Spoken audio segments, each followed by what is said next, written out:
Okay, so I wake up this morning and I'm like, all right, let's see how my Transjack's analysis is doing. I go check my channel and I see 1,000 views. How? How? It wasn't even that good.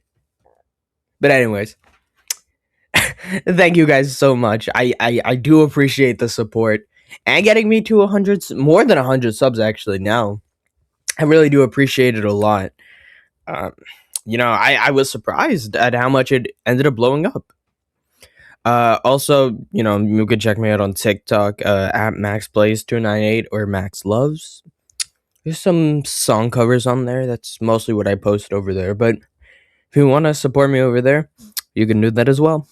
Anyways, thank you, and I hope you enjoy this video.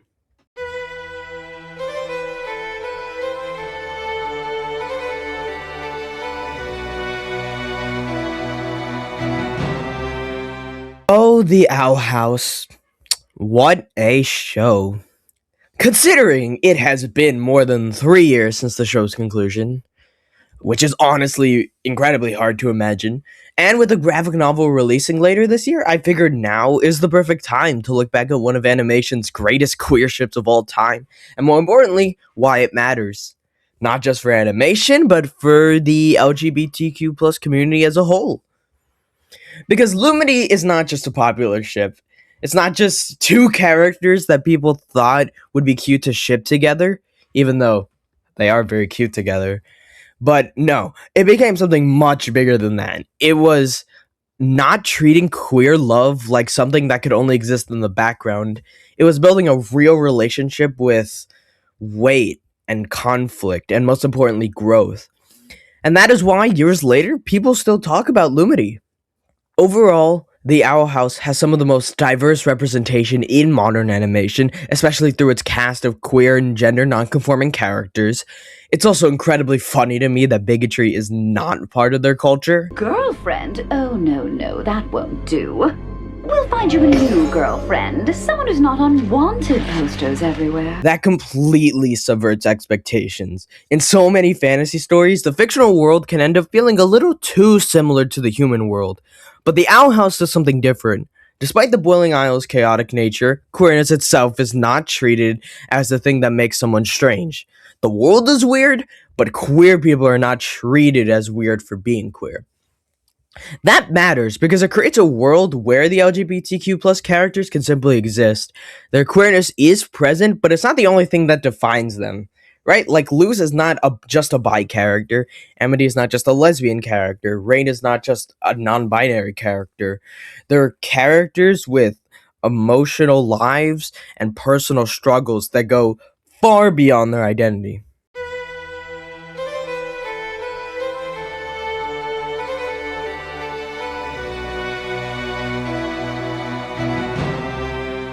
While I'm usually not the biggest fan of the enemies to lovers trope, I do feel it was executed incredibly well here.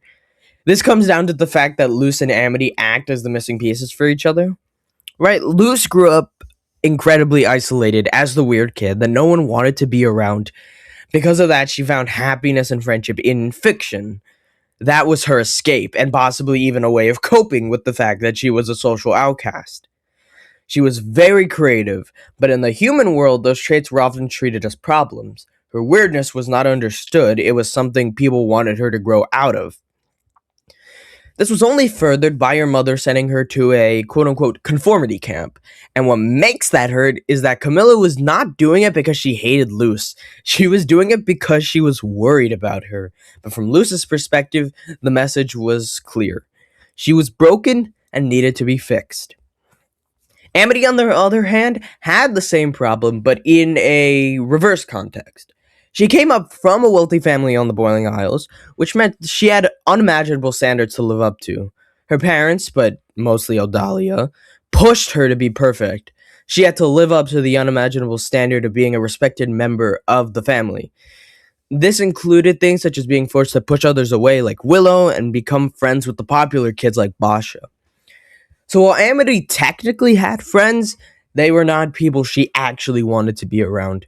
Her social life was built around status, not connection. Her confidence in the beginning is really more like armor for herself. She acts superior because that is what she's been trained to do. She is mean because kindness has been treated like weakness. She is controlled so tightly by her mother that she barely has room to figure out who she herself actually is. These forced changes in her life are part of the reason she was so cruel at the beginning of the series. I believe she was coping too. And that is what makes Luce and Amity such a great pairing.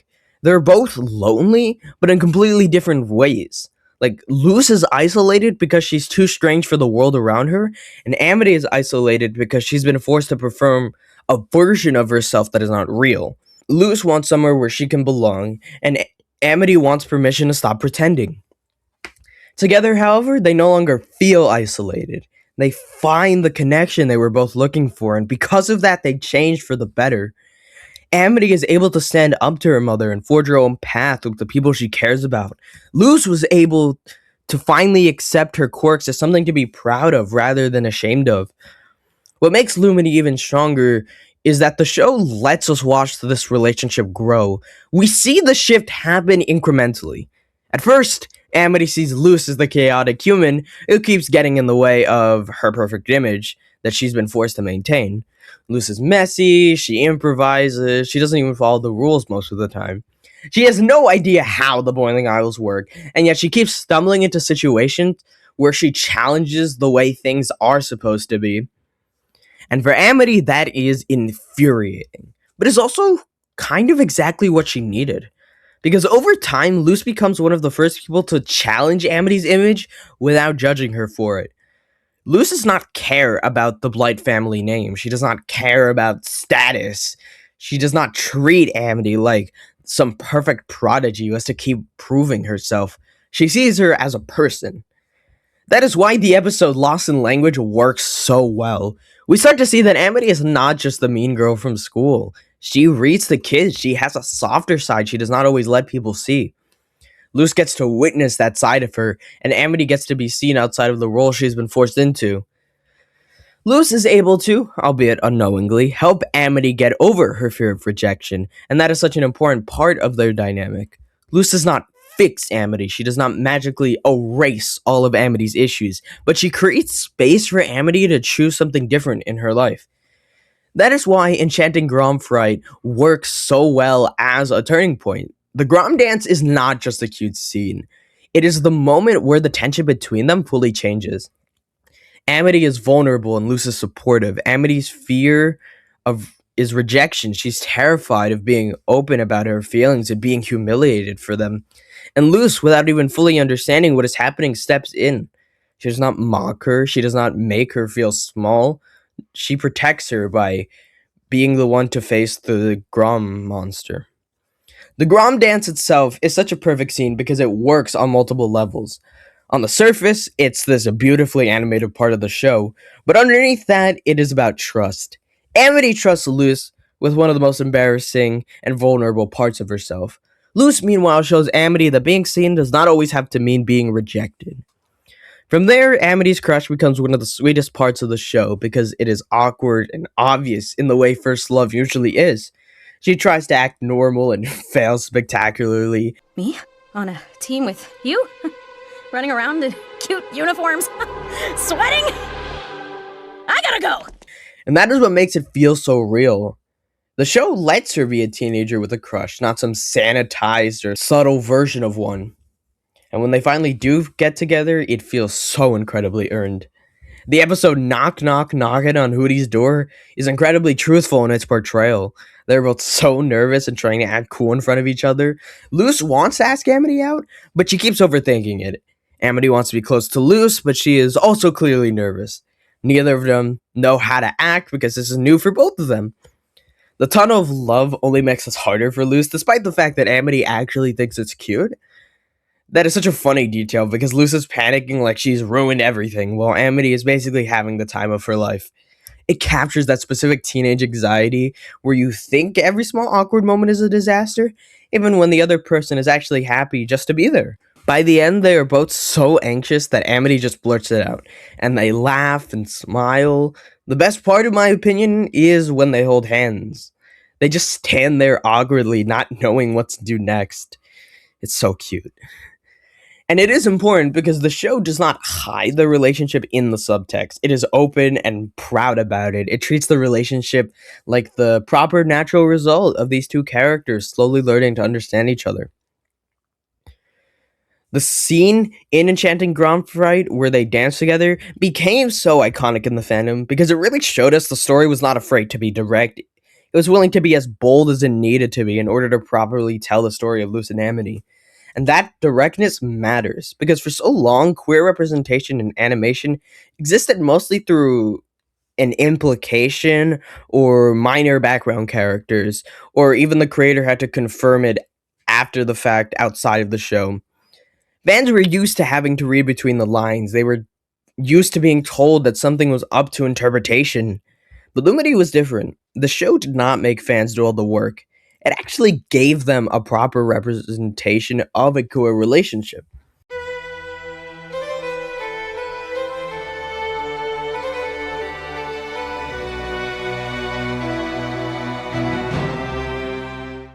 Throughout the show, we also see Luce and Amity face relationship challenges.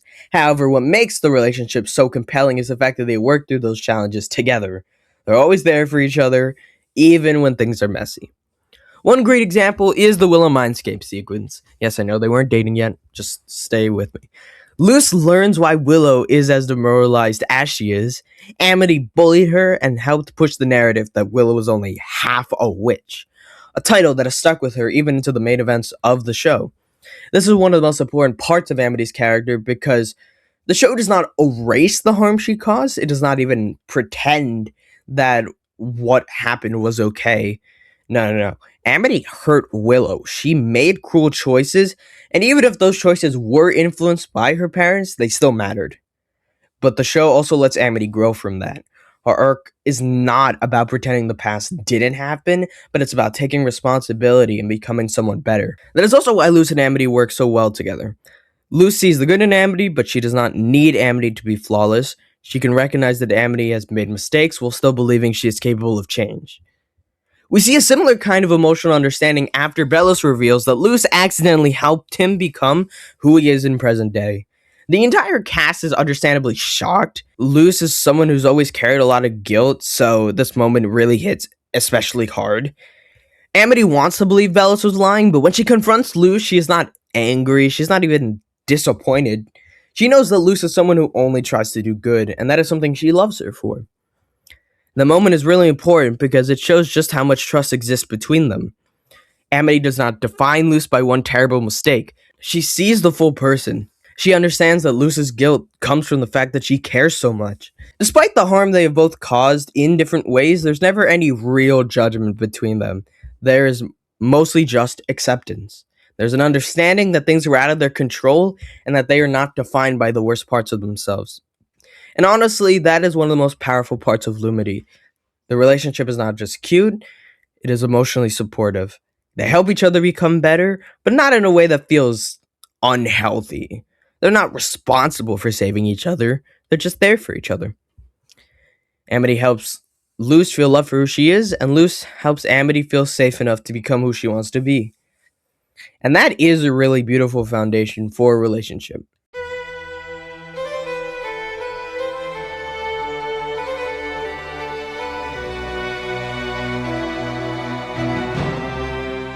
In the broader context of our real world, I feel this representation was incredibly needed. Ever since Steven Universe helped set a major precedent for queer representation in Western animation during the 2010s, we have seen the floodgates open more and more. Even one of Cartoon Network's biggest shows, Adventure Time, eventually confirmed Marcelise and Princess Bubblegum's romantic relationship. However, in the 2020s, we have also seen a drastic reverse course in the way queer people are discussed in the public eye. Because of this, queer stories often get pushed aside or hidden to protect the company's bottom line. This is why Lumity being on Disney Channel specifically matters so much. This is Disney we're talking about, one of the biggest entertainment companies in the world, a company with a massive family audience and a long history of being so incredibly cautious with queer representation. So for Luce and Amity to not only exist, but to be incredibly affectionate towards each other in the show and be so open about it, That felt huge. It showed the queer relationships could be part of mainstream children's animation without needing to be treated like a controversy within the story. They could simply be part of the emotional core. Fortunately, The Owl House met a similar fate to many queer stories. I won't go over every detail since it's already been covered to death, but it feels strange that the show was shortened for supposedly not fitting the Disney brand, especially when Disney's upcoming movie, Hexed, appears to be very inspired by the Owl House. Despite all that, the show was still able to very openly portray its queer representation. It pushed the boundaries for queer representation in Disney TV animation in a similar way that Garner did for Cartoon Network. And the compounding impact of shows like these has helped independent animation become a thriving space for queer storytellers. Dana herself is now working with Glitch on her own indie show, Knights of Guinevere, and it feels like the space is only going to continue to grow, especially when shows like Has Been Hotel and The Amazing Digital Circus, which have queer writers and a very big queer cast, have become such massive parts of the online animation landscape. So even though queer representation is still constantly being challenged, Lumity represents something bigger, proof that these stories can survive and connect with the audience and push the medium forward. The value of these stories is always in how human they are. They contribute to the normalization of queerness in the public eye, and they allow people to feel seen and maybe even help people realize that they themselves are queer.